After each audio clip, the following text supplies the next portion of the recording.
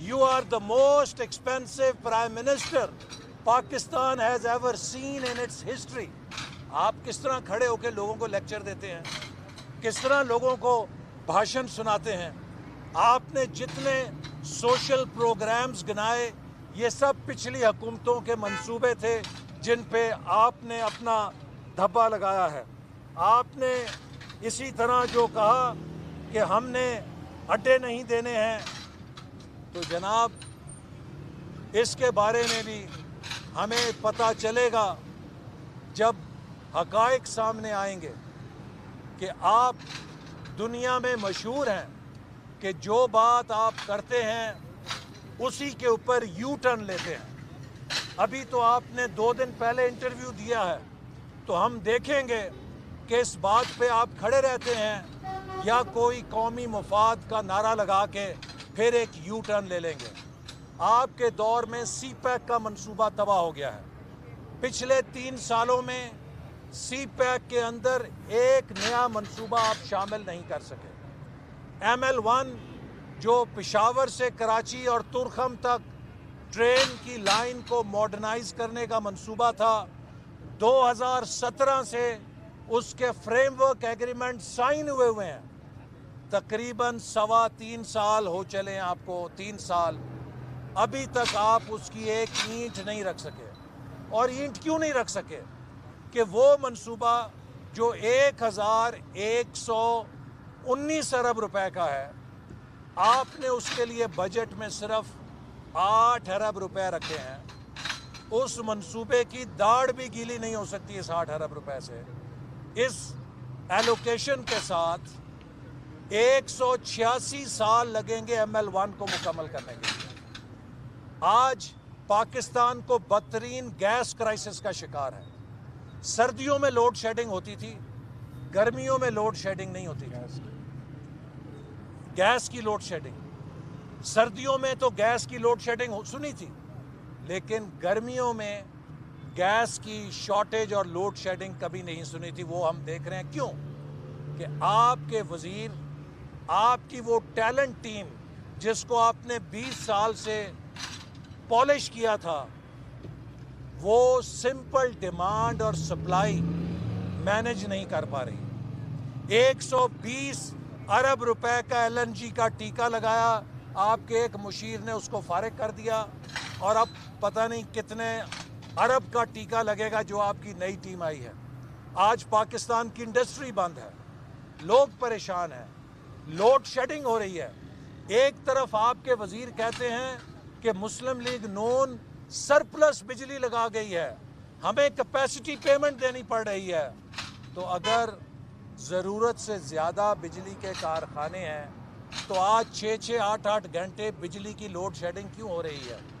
آپ نے قوم کو احمق سمجھا ہوا ہے؟ کیا آپ قوم کو بیوقوف سمجھتے ہیں کہ آپ کی ان باتوں سے لوگ دھوکوں میں آ جائیں گے؟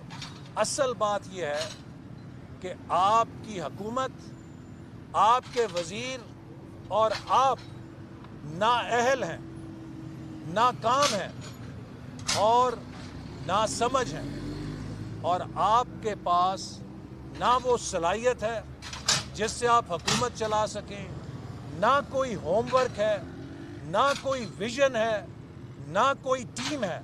آپ ڈی چوک کے اوپر دھمالیں ڈالتے ڈالتے ایک حادثے کے نتیجے میں حکومت میں لا کے بٹھا دیے گئے ہیں.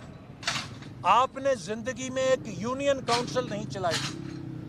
آپ کو بٹھانے والوں پر شاباش ہے کہ ایک ایسے شخص کو جس نے کبھی زندگی میں یونین کاؤنسل نہیں چلائی تھی, ایک ایٹمی طاقت, 22 کروڑ عوام کا ملک, اس کا سربراہ بنا کے بٹھا دیا ہے, جو ہر روز اس ملک کے ایکسیڈنٹ کرتا ہے.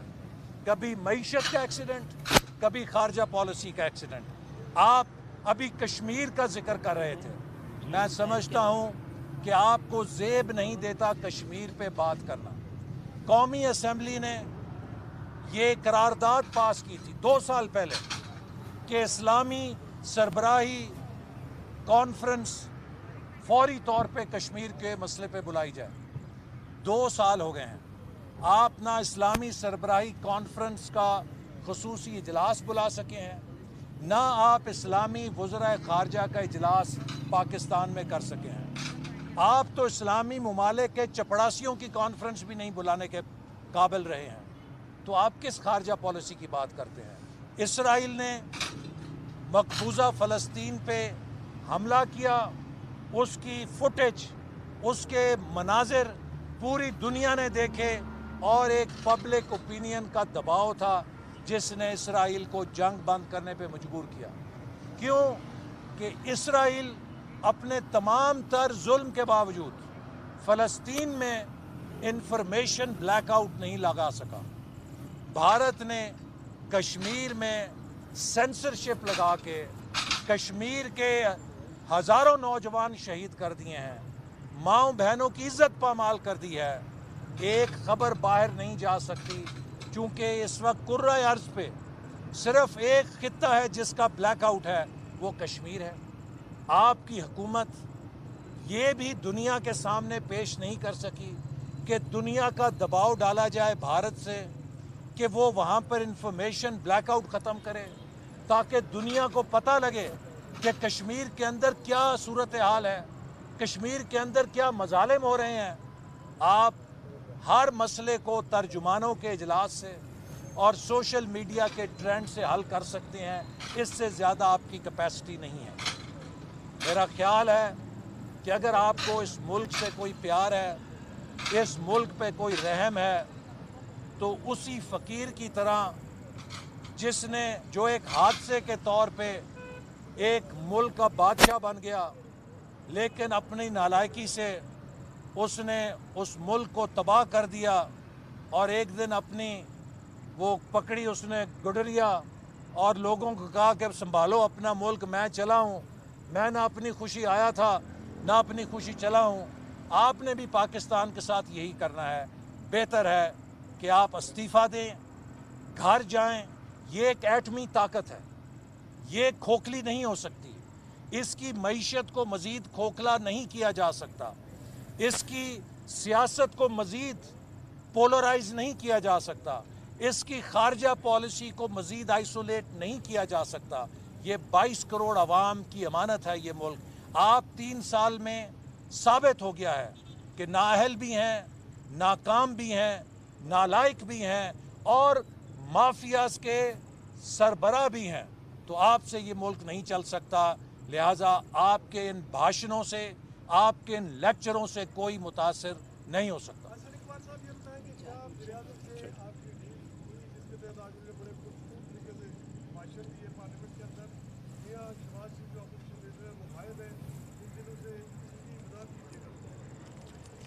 میں سمجھتا ہوں کہ آج جو وزیر اعظم نے وہاں پہ تقریر کی ہے وہ اسی اسپرٹ میں کی ہے کہ جو لیڈر آف اپوزیشن نے وہاں پر تقریر کی تھی، اور ہم نے یہ فیصلہ کیا تھا کہ ان کو ایکسپوز کیا جائے. یہ بتائیں کہ آج قوم کے سامنے ایکسپوز ہوئے ہیں کہ 3 سال بعد بھی وہی باتیں کر رہے ہیں جو پہلے سال کر رہے تھے.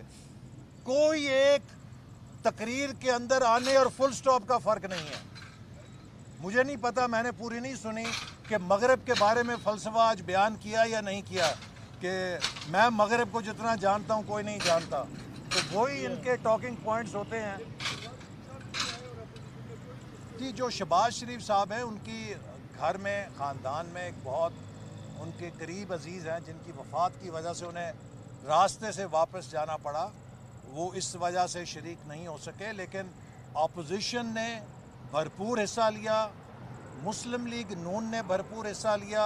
اور میں یہ بات واضح کر دوں، پاکستان کی تاریخ میں پہلی دفعہ ہوا ہے کہ کسی اپوزیشن نے حکومت کو 350 ارب روپے کے ٹیکس میجرز واپس لینے پہ مجبور کیا ہے. یہ اپوزیشن کی کامیابی ہے کہ ہم نے ان کے ٹیکس کے اندر چوریاں پکڑیں، خامیاں پکڑیں، ان کو بے نقاب کیا. اور یہ حکومت اپنے ہی بجٹ کے اندر جتنے یو ٹرن لینے پہ مجبور ہوئی ہے، آج تک 70 سال میں کبھی اتنے یو ٹرن بجٹ کے اندر کسی وزیر خزانہ نے نہیں لیے تھے. یہ میں سمجھتا ہوں کہ اسی لیے ممکن ہوا کہ اپوزیشن نے اپنا ہوم ورک کیا تھا اور لوگوں کی بھرپور نمائندگی کی.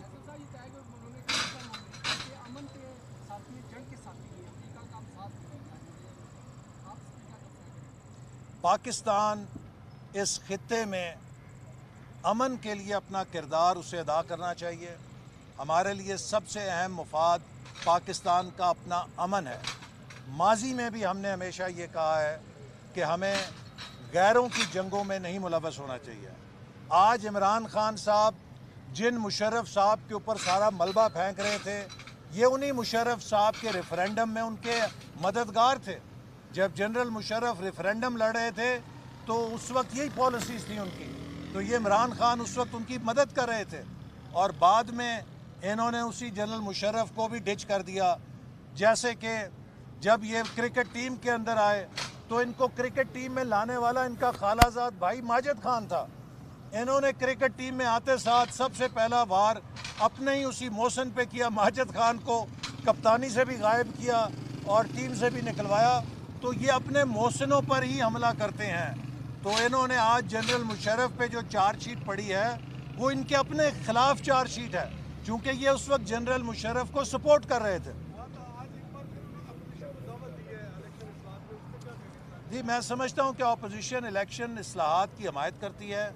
ہم نے تجویز دی ہے کہ الیکشن کمیشن کو تمام جماعتوں کو بلانا چاہیے، قومی اتفاق رائے کرنا چاہیے، اور اس کے نتیجے میں جو بھی اتفاق رائے ہو اسے ہم قومی اسمبلی میں لا کے منظور کریں گے. لیکن یہ جو انتخابی اصلاحات ہے اس کی مثال بھی ایسی ہے کہ کھودا پہاڑ نکلا چوہا. جب ہم نے انتخابی اصلاحات کے بل کو کھودا تو نکلا اس کے اندر فیصل واڈا کا این آر او، اور وہ بھی 4 سال پیچھے سے 2017 سے. تو یہ تو گڈ گورننس ہے کہ اپنے پیاروں کو این آر او دینے کے لیے قوم کی آنکھوں میں انتخابی اصلاحات کی مٹی اور دھول جھونکتے ہیں. بہت شکریہ.